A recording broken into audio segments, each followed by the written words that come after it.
पात्र फोडला रे देवा, माझ्या भक्तीत कमी काय पडली रे देवा, जेणेकरून तू मला दुःखाच्या सागरामध्ये लोटलं रे देवा, असं माणूस म्हणतो. पण संत तशी म्हटले नाही. संत म्हटले, देवा मला सुखच देऊ नको, मला सुख दिलं ना तर तू मला दिसत नाही, देवा मला तू दुःख दे. म्हणून माझ्या श्रीकृष्ण परमात्म्यांच्या आत्या कुंती माता त्या कृष्ण परमात्म्याला म्हटली की देवा तू परब्रह्म आहेस, तू सृष्टी निर्माण केली, तू जगत नियंता आहे, तू परमेश्वर आहेस, तू सगळंच आहे, तर मला फक्त एकच कर कृष्ण भगवंता, माझ्या वाट्यात माझ्या पदरामध्ये फक्त आणि फक्त दुःखाची पेरणी कर. जर तू दुःखच माझ्या वाट्याला दिलं, जे पेरलं तेच उगवतं ना. बाजरी पेरल्यावर का गहू येतो, गहू पेरल्यावर गहूच येतो. मिरचीच्या झाडाला मिरचीच लागणार, गुणधर्म ती तिखटच असणार. पाणी तेच आहे, बरोबर ना, पाणी तेच आहे. ऊसाच्या रानात जर पाणी सोडलं, पाणी तेच आहे, पण गुणधर्म ऊस कसा आहे, गोड आहे. म्हणजे गुणधर्म मात्र वेगळे आहे. तसं काही जरी केलं, आपण नामस्मरण केलं तर ते देवापर्यंत पोहोचते. मग कसंही तुम्ही घ्या, कसंही घ्या, फक्त जीवनामध्ये दुःख आलं ना, देवाला कधी विसरायचं नाही. कुंती माता म्हटले, देवा दुःखाच्या सागराती लोटा गुरुनाथा, सुखात स्मरण तुमचे होत नाही आता. देवा सुखामध्ये मला तुमची आठवण होतच नाही. तसंच आपलं झालंय.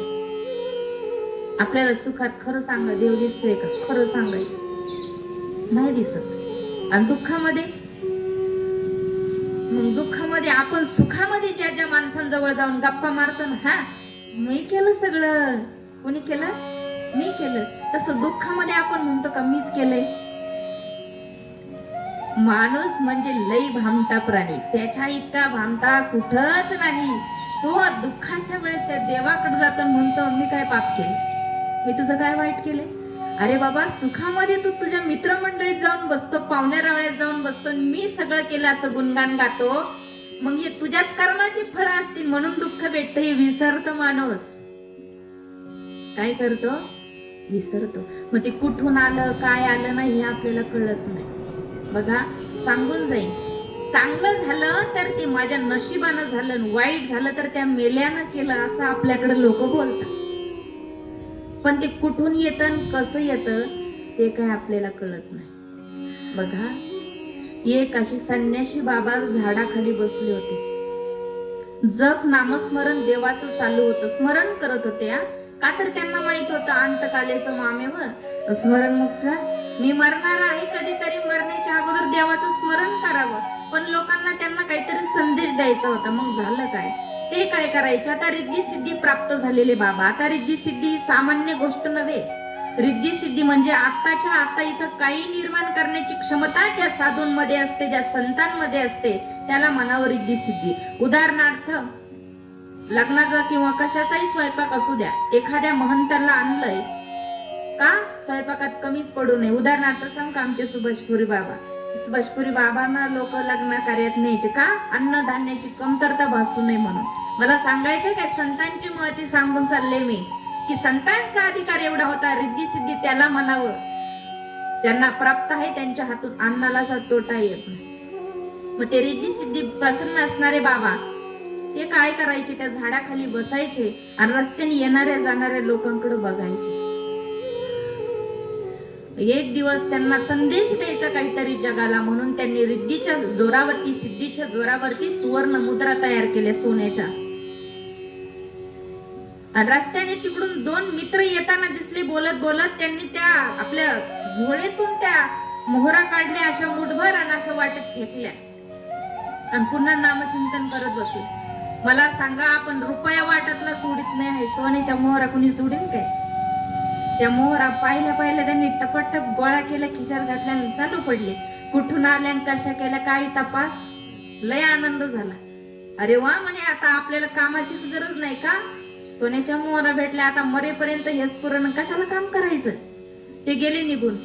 पुन्हा दुसऱ्या दिवशी पुन्हा असं म्हणजे रस्ता चालूच असायचा, जसा इथून रस्ता आहे. त्यांनी पुन्हा सोन्याच्या अशा मुठभर मोहरा फेकले. असं सलग 4-5 दिवस केलं बरं का. लोक गोळा करायचे, आनंदाने निघून जायचे. शेवटच्या दिवशी 2-4 बायका आल्या, तेव्हाही बाबांनी मोहरा फेकल्या, बायांनी गोळा केला पटापट आणि बाया निघून गेल्या.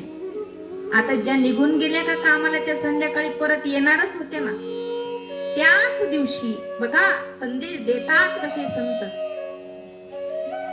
माणसं पुढे जात असताना बाबांनी पाठीमागून दगड मारले थोडेसे. जसे दगड मारले तसे लोक लगेच धावून आले. का मारले, कशासाठी मारले, तुम्ही संत आहात असलं तुम्हाला पटतं का? ते म्हटले 8 दिवस झाले मी सोन्याच्या मोहरा रस्त्यात टाकतो, तेव्हा मला कुणीच विचारलं नाही बाबा, या तुमच्या समोर, तुमच्या पाराच्या समोर ह्या मोहरा पडला, या कुणी टाकल्या, या कधी टाकल्या, या कुठून आल्या, कशा आल्या, हे नाही विचारलं. पण दगड फेकल्या फेकल्या विचारता की बाबा तुम्ही आम्हाला दगड का मारले. म्हणून आपला दृष्टांत संपला. सिद्धांत हाच आहे. आपण म्हणतो देवा तुम्हाला दुःख कुठून दिलं, सुख दिलं की कुठून आलं याचा तपास नाही, पण दुःख आलं तेव्हा तुम्हाला का दिलं याचं कारण आपलं कर्म आहे. कर्मानं कुणाला सोडलेलं नाही, माणसाला नाही, पक्षाला नाही, प्राण्याला नाही, जड जीवांना नाही, वनस्पतींना नाही, अगदी निर्जीव भांड्याला सुद्धा कर्मानं सोडलं नाही. सांगून जाते मडकं माहिती आहे ना, त्याच्यात प्रकार आहेत. नवरात्रात बसवतो तो घट, माणूस मेल्यानंतर उषा पायथ्याला असं ते आता तेच आहे, पण नाव बघा, कर्म सांगून जाईल मी. कर्म एका घटाचं कर्म असं आहे की ते माझ्या मैयाच्या समोर नवरात्रामध्ये ठेवलं जातं, हे त्या घटाचं कर्म.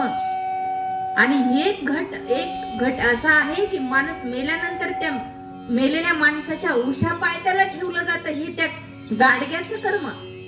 दुसरी गोष्ट, आपण आपल्या घरामध्ये उन्हाळ्यामध्ये आणलेला पाण्याचा माठ पाणी पिण्यासाठी, का तर ते थंड पाणी आहे, त्याचं कर्म चांगलं. तो आपल्या घरात किचन मध्ये म्हणजे स्वयंपाक घरात येतो तो माठ, त्याचं कर्म बघा, तो आपल्या घरात आला. पण त्याच ठिकाणी थोडस कच्च मडकं जे माणूस गेल्याच्या नंतर फोडल्या जात, ते त्याचं कर्म तसं की ते मेल्या माणसाच्या स्मशानभूमीच्या जागेवर फोडल्या जातं, ते त्याचं कर्म. एकच गुलाबाचं झाड, त्याला 10 फुलं. सकाळी सकाळी देवपूजेसाठी माणसानं 5 फुलं तोडली, भगवंताच्या चरणाशी अर्पण केली, राहिलेली 5 फुलं झाडाला मस्तपैकी उमललेली होती. गावामधून बातमी आली आमका माणूस गेला, तीच 5 फुलं तोडली, त्याचा हार बनवला आणि मेल्या माणसाच्या गळ्यामध्ये टाकला. झाड तेच आहे, फुलं एकाच झाडाची आहेत, पण 5 जणांचं कर्म भगवंताच्या चरणाशी होतं आणि 5 जणांचं कर्म मेल्याच्या माणसाच्या मड्यावरती होतं. हे झालं कर्म. मग प्रत्येक झाडामध्ये, फुलामध्ये, पशु पक्षात कर्म आहे, म्हणून कर्मानं आपल्याला सुद्धा सोडलं नाही. आणि म्हणून माझे परमात्मा सांगतात, अंतकालेच मामेव स्मरण मुक्त्या कलेवरम य प्रयातीस मद्भावम यती नास्तित्र संशया. जर तुम्हाला वाटतच असेल ना की माझं चांगलं व्हावं, माझं कल्याण व्हावं, तर एकच काम करा, कुठं तीर्थ बिर्थ हिंडत बसू नका. सगळं आपल्या घरातच आहे, माझ्या आईमध्ये, दुसरं माझ्या बापामध्ये. कुटुंबामधून एक बाप गेले, पण सांगून जाईन, कितीतरी बाप असे आहेत की ज्यांचा सोहळा साजरा केला जातो, कितीतरी बाप असे आहेत अन्न करून मरतात आणि मग त्यांचा सोहळा साजरा केला जातो. 2 प्रकारचे सोहळे आहेत बरं का. अन्न करून मेलेला बाप त्या घरासाठी शाप देऊन जातो की मी माझ्या लेकरासाठी किती काबाड कष्ट केलं, परंतु माझ्या लेकरानं मरत्या समय मला एक घोटभर पाणी सुद्धा दिलं नाही, याचे पोरं सुद्धा याला अशीच वागणूक देणार, हे सत्य आहे. म्हणून सोहळा प्रत्येकाचा असतो. सोहळा जसा जन्माचा तसा सोहळा अगदी मरणाचा सुद्धा आहे. परंतु आई बापाची सेवा हे आपलं एक कर्तव्य आहे. आपली आई आपण जर गोठ्यामध्ये बसवत असलो, आठवा ती आई जिनं 5 लेकरं होती, स्वतः उपाशी राहून, घरामध्ये अन्न धान्य नसेल तर दुसऱ्याच्या घरून आपल्याला खाऊ घातलं आणून, पण त्या आईनं आपल्याला एकटं कधी सोडलं नाही. पण म्हातारपणी त्याच आईला आपण, जिनं आपल्याला 9 महिने 9 दिवस उदरामध्ये ठेवलं, तिला आपण गोठ्यामध्ये ठेवावं. किती नालायक प्रवृत्ती आहे का नाही आपली. अहो, ज्या बापानं फाटकं धोतर घातलं, ज्या बापाच्या पायाला चप्पल सुद्धा नव्हती चालण्यासाठी, आणि त्या बापाला आपण म्हणतोय काय केलं तू माझ्यासाठी. अहो लाज वाटली पाहिजे आपल्याला. मी काय सांगत असते, जो आई आणि बापाला त्रास देतो कधी सांभाळत नाही ना, अशा माणसांनी किती 10वे घाला 13वे घाला, किती मोठा बाबा आणा, पुण्य भेटणारच नाही. किती अन्नदान तुम्ही करा, आई बाप जिवंत असताना जर अन्न त्यांना पोटभर जर खाऊ घातलं ना, आणि त्यांनी दिलेला आशीर्वाद जन्मोजन्मी कामा येतो. पण कित्येक घरं अशा आहेत का आई बाप उपाशी मरतात आणि मग 10व्याला आणि 13व्याला वर्ष श्राद्धाला हा मग ती बासुंदी, ती बुंदी आणि ते गुलाबजामुन, ते लाडू, मग लोक म्हणतात वा वा वा काय वर्ष श्राद्ध, काय बाबा काय कीर्तन केलं व त्यांनी.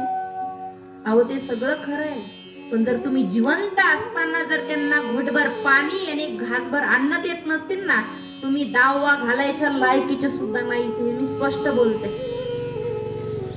उपकार आहेत त्या बापाचे आपल्याला. आयुष्यभर तो झडलाय आपल्यासाठी. तो अंगामध्ये त्याच्या शर्ट सुद्धा नव्हता, उघड्या अंगाने लोकांच्या शेतामध्ये त्यानं नांगरलं. पायाला चटके बसत होते ना, तर झाडाचा पाला त्यानं पायाला गुंडाळला. एखाद्या माणसानं फाटलेला शर्ट दिला असला तर तो फाटलेला शर्ट अंगात घालून बाप आपल्या गावात हिंडला. पण आपला पहिली जर 1 नंबर आला असेल ना, फाटका शर्ट घालणारा सुद्धा लोकांच्या दारामध्ये हात जोडून उभा राहिला. दादा अरे 1 पेढ्याचा बॉक्स दे रे, तुला 8 दिवसांना पैसे देतो, माझ्या पोराचा नंबर आलाय ना, असं म्हणणारा बाप. आणि त्या बापाची किंमतच जर आपल्याला कळत नसेल ना, तर काहीच उपयोग नाही. ज्यांना आयुष्य संपवलं आपल्यासाठी, अहो जग झिजला आपल्यासाठी, ज्यानं चंदनासारखा देह बापानं आपल्यासाठी उघडला, त्याला म्हणावं बाप. त्याला माहिती मी मरणार आहे, तुम्ही कष्ट करून करून माझ्या हाड्याकाड्या संपुष्टाला आले, मी मरणार आहे, तरी सुद्धा शेवटपर्यंत ना तो बाप या मुलांसाठी फक्त सुखाचीच मागणी करतो. त्याला बाप म्हणतात. म्हणून बापाची ना आईची किंमत कळून घ्या. बाकीचं नाही कळलं तरी चालेल, कारण तेच आपलं परब्रह्म आहे. आयुष्यभर नशिबाशी घटला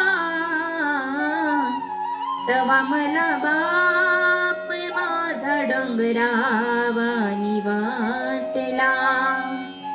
काळ शरीरावर घाम जिरवत राहिला, नेहमी पोटावरती हात फिरवत राहिला. तुटलेल्या चपलीला घाली सुतळी बांधुनिया, सुतळी बांधुनिया.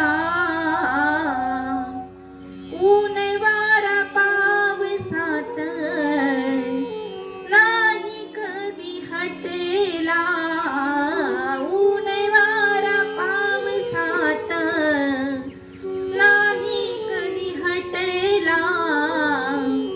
तवा मला बाप माझा डोंगरावानी वाटला. हो बापाची किंमत कळून घ्या. बाप तो बाप, आई ते आई. त्यांच्यासारखं प्रेम जगामध्ये कोणी देत नाही.